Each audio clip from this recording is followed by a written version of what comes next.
sant yàlla.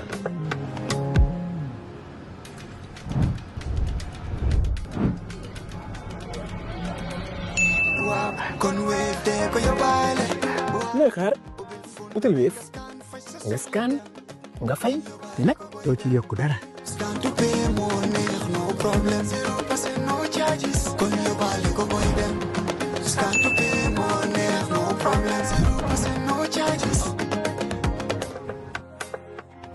JAH Oil, the company, have filling stations across the country, and our rates are relatively cheaper than anyone else across the country.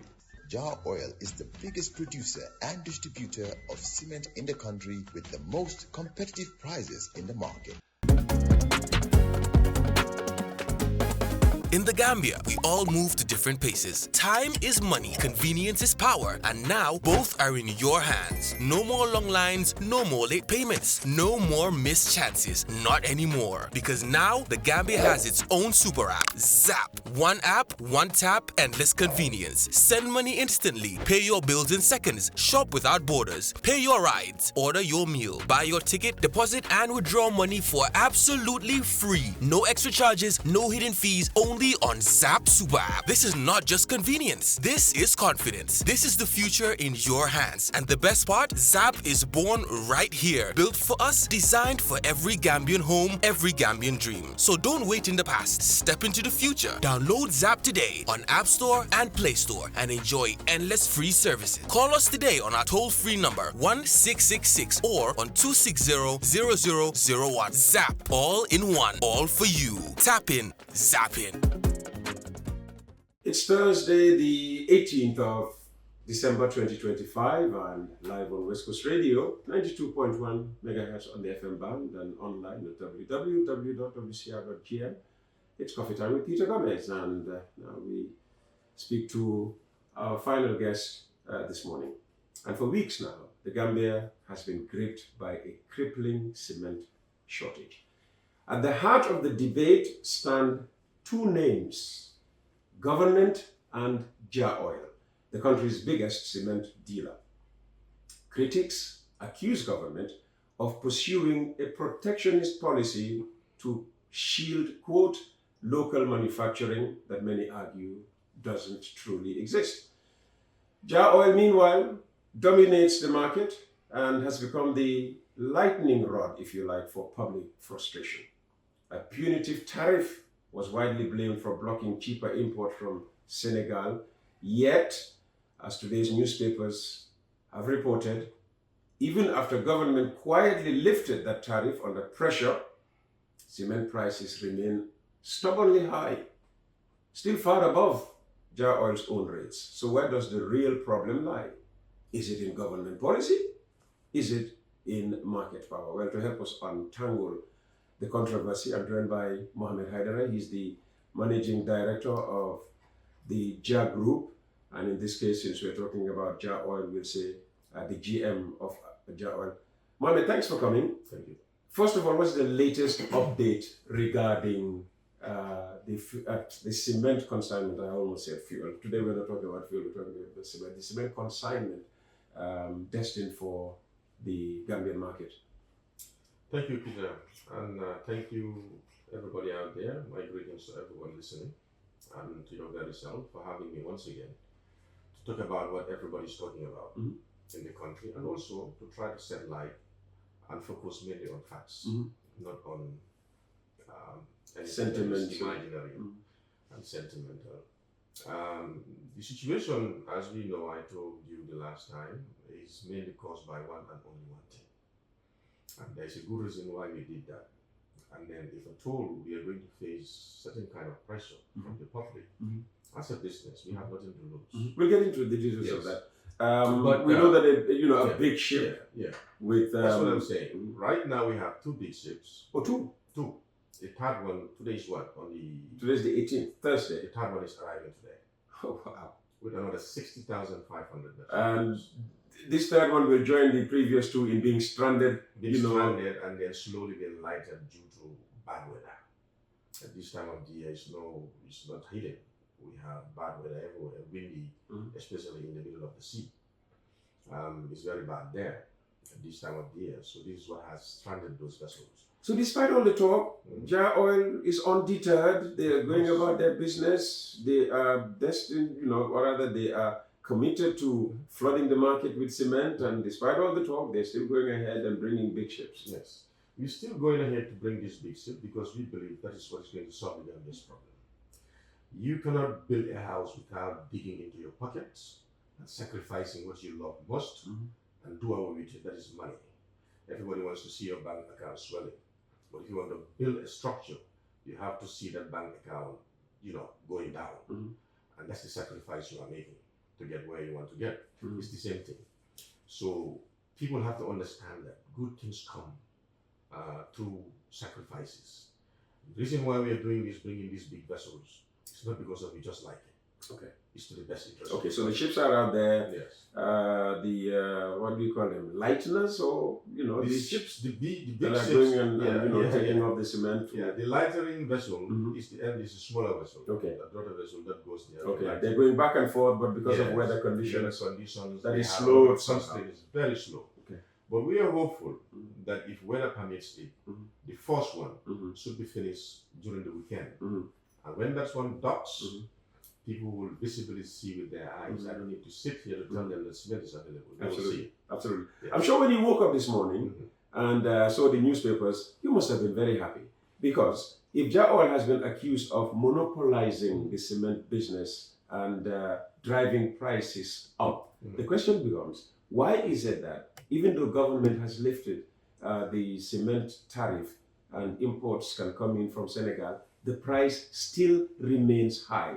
That is literally what every newspaper is saying this morning. Despite the lifting of the moratorium or the heavy tariff, the $180 tax on every bag of cement, the prices are still where they are, the same prices that they are blaming JAH Oil of bringing about, if you like. Exactly.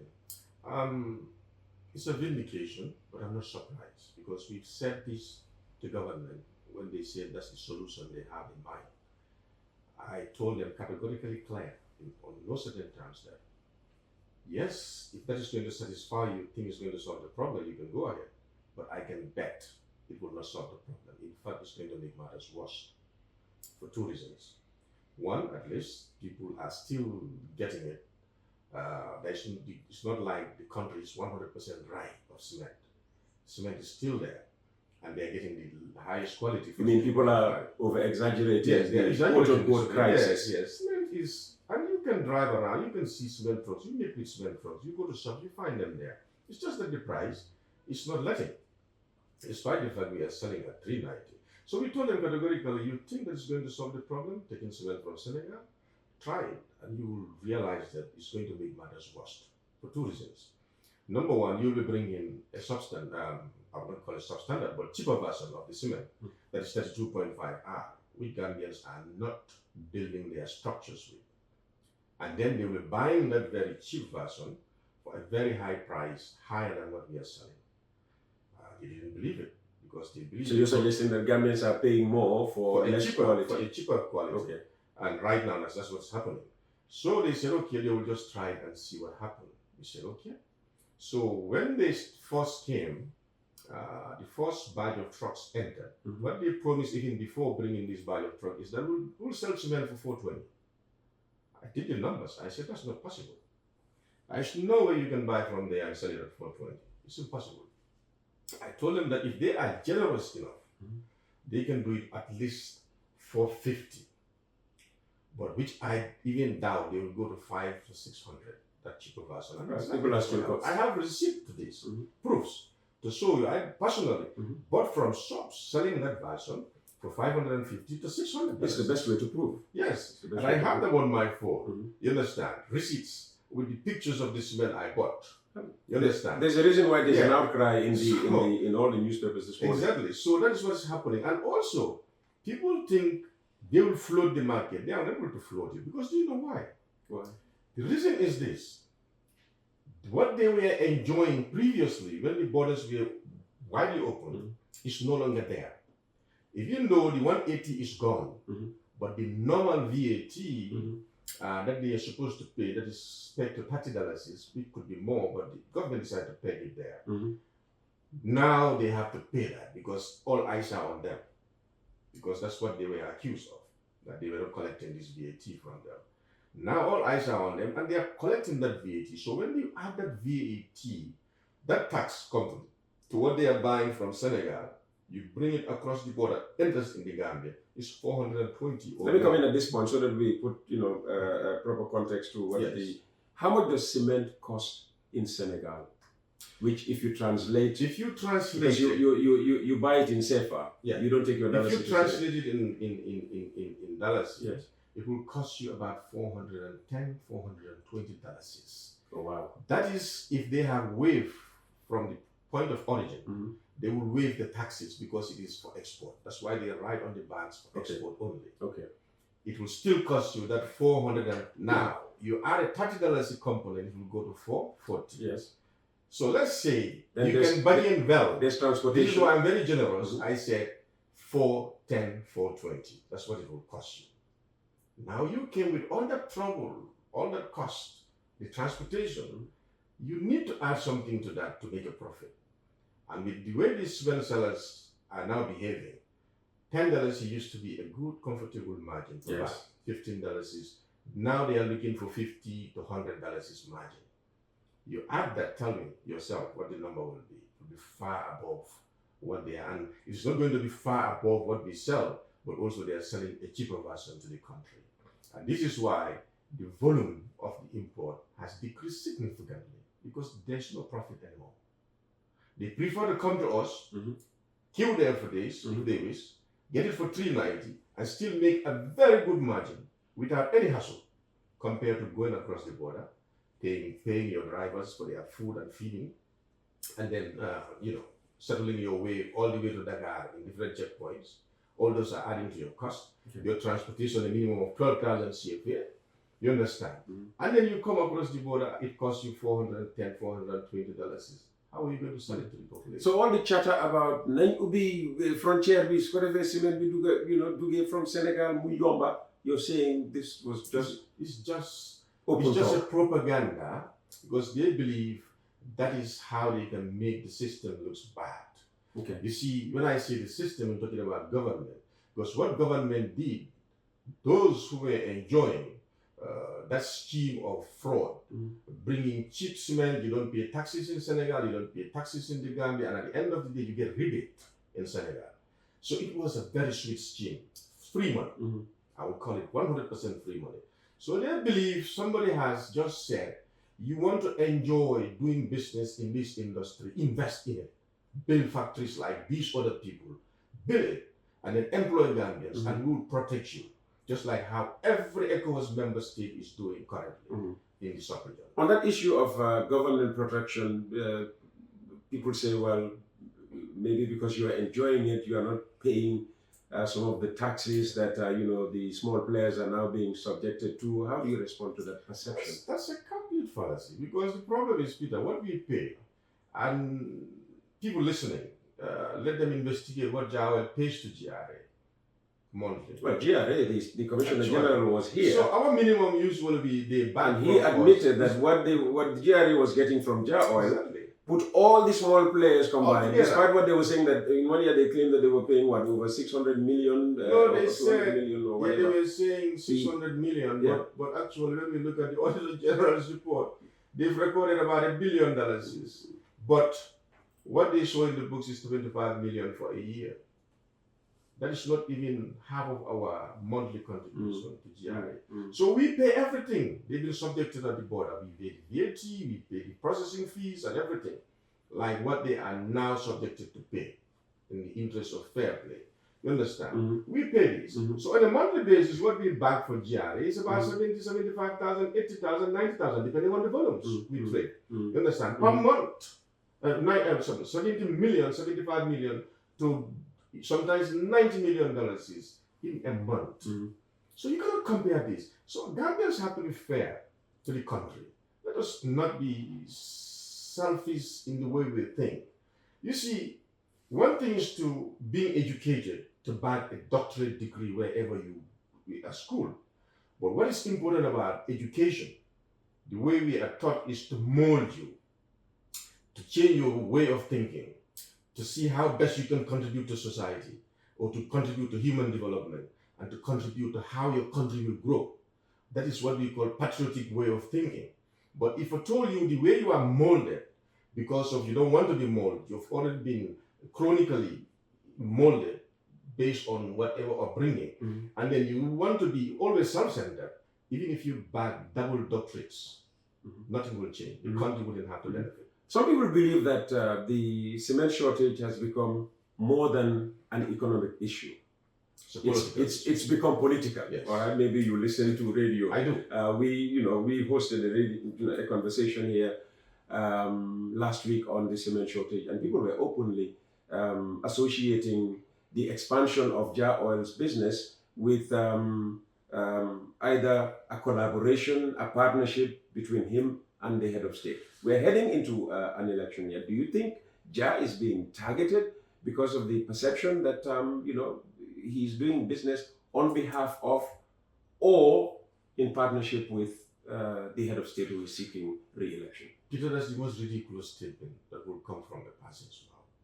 And I will make it categorically clear here, and I want everybody to listen. We as a company, JAH Oil, we have no political ambition, and we don't even delve into politics. No, it's not JAH Oil wanting to be president, but JAH Oil doing business on behalf That's what I'm trying to say. Okay. Right. Like, political ambition could be you are supporting a particular person to become something, and so they support no you. political affiliation. No, we don't have any political affiliation. Okay. And we don't delve into politics. What we know is our business. And this is why what we do is whenever anybody, any member of the society, whether you are from an opposition or from government, you come with any project to us that is centered towards human development or it helps the people out there. Those are the kind of things, from whether school building, road building, water supplies, and whatever. We give you what we have for you. You go and develop your society, your community. You understand? To give them what we have as our corporate social responsibility. We do this on a daily basis. So if people are angry or are trying to drag us into that path of dirty politics, we are not a politician, and we don't do business with government or any member of the government. You understand? And people, I will challenge from today.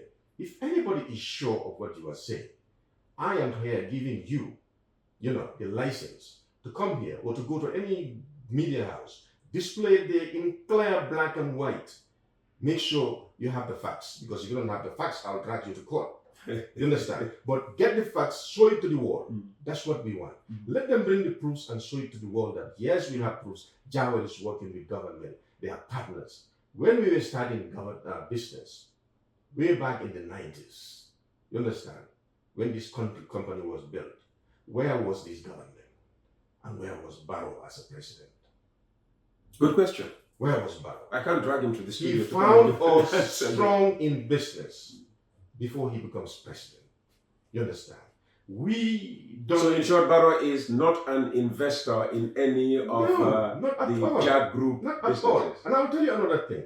The reason why people are trying to, some, I'm not saying everybody, some very self-centered people are trying to give us an affiliation or affiliate us with politics or with this government. I will tell you here categorically, and this is what people are not saying. You remember Peter, and what we did, I will say it again, if we have to do it again, we'll do it again 100 times for the interest of the country. Before, cost of living is very high in this country, particularly rice. This is what everybody feeds on. You understand? The population themselves came to us. They are the one, in fact, who encouraged us to go into the rice business. It was never our line of business. But the good reason they told us is rice is insanely going up. And we have seen your model of business, whatever you invest in or brings in, you discount it. Please get into it. We were reluctant. But after frequent calls, we went into the rice business. We dragged it from 2,500 to below 2,000. We brought again, we went far below 2,000. Now today, every household member can buy a bag of rice for $1,700. Some people who are selfish, for whatever political reason, don't like this. Because it's like, for them, we are trying to support a system we are supporting the Gambian population, including their own families, because we all feed from it. So let's people try to separate these two. What we are doing for the Gambia, and we don't look into eyes when we are doing it. And if you have to do it again, 100 times, we'll do it again. That's what I have to say to that. I'm challenging everybody to bring your proofs on the table rather than just hiding there and coming with some bogus analysis of this is what happened, this is what happened. Bring it on. If you have the facts, prove it to the whole world. If you don't have it, you come with an allegation or a snare campaign, we'll drag you to court.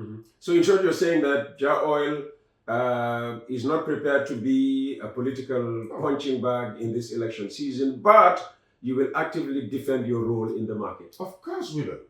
We cannot be a political punching bag in this political season. And I'm telling people that if this is the way they want to fight the battle, they will lose it woefully. Because the population who are benefiting from us are listening. And of course, whether they talk or not, there are a big the number of people out there listening who are directly or indirectly benefiting from us through our campaign of slashing prices down. So if you are now talking as a political advocate, and then you are now indirectly trying to dissuade us from that direction, the populace, it will backfire. Honestly, it will backfire. You claim earlier that you're not working with government, but in a way you are, because I just had a guest this morning who raised the issue of the Badea loan. I think it was what, $50 million? $50 million US dollars, yes. Where the government acted something like a guarantor, and the suggestion here is government should have had no role to play in this. If you wanted a guarantor, you should have gone to the commercial banks. Now, just clear this up with me. Let me clear this. I think we've spoke about this several times, but I'll make it once more very clear. Government didn't guarantee us. We guarantee ourselves. It was not the guarantor. So what was the role of the government? Because government it was discussed in the Ministry of Trade, right? I will give you the scenario. These international banks, when you want to deal with them as a private sector, they wouldn't deal with you directly. They will pass it through your government because they are more comfortable in that way. You understand? So when this thing came, purposely they said for the private sector, a meeting was summoned for all the private sector players to come who are interested. And then the conditions were clearly laid out. It was a full house. And then in that first meeting, so many people believed that they cannot meet these criteria. The crowd dwindled significantly. And then they said, now let us do our submission. We did our submission. I think others also did submission, but they didn't qualify because there was no collateral to guarantee that $50 million. You understand? So it was dragging back and forth. People tried, they lobbied anyhow, using political connections or whatever, to lobby for that fund. But government categorically told them, we are not going to guarantee a soul for this loan. You have to guarantee yourself 100% by showing collateral for it. If you cannot do this, government will not guarantee, because they've done this thing before in the past. It failed woefully, and people are still owing those money. They didn't pay them. So government made this position, hands off. Bring your guarantees, meet the conditions, we forward it to Badia, you are approved, you get the thing. So everybody was interested in us, as usual. But very few remain. Those few again didn't have the guarantee or the collateral equivalent to $50 million, you understand? And then they were trying to use political connections. That also failed. The facility was about to return back to Badia. And when JAH Oil came and said, I'll be interested so that we save it for the country, so that in the future, many of these kinds will come, and then maybe other small players will benefit. And exactly that's what happened. Agib today is having these IFT, what is the name again? Just say facility. Facility. They have a facility, similar facility from the same organization to give to small players. in terms of lines of credit and LCs. So because of JAH's because of now confidence has been built. Now confidence that has you been can built for invest the in Gambia now, so that more will come, and that one is going. IFTSC, you understand? So that one is on. But before this facility was about to return back, we stepped in. It was a difficult decision for us. Personally, I don't like it, because I said it is too expensive, the interests are too high, and then at the same time, there's a lot of noise about it, But Mr. JAH said, let's do it for the country. If this thing return, Gambia's credit rating is going to be zeroed again. Yeah. And then many banks, even if they have better facilities, will say, forget about Gambia. Badia tried it, it failed. So we went and stepped in over it. We fully guaranteed ourselves with our collaterals. You understand? Then it was finally given to us at the dying minutes. We have to sign a bond.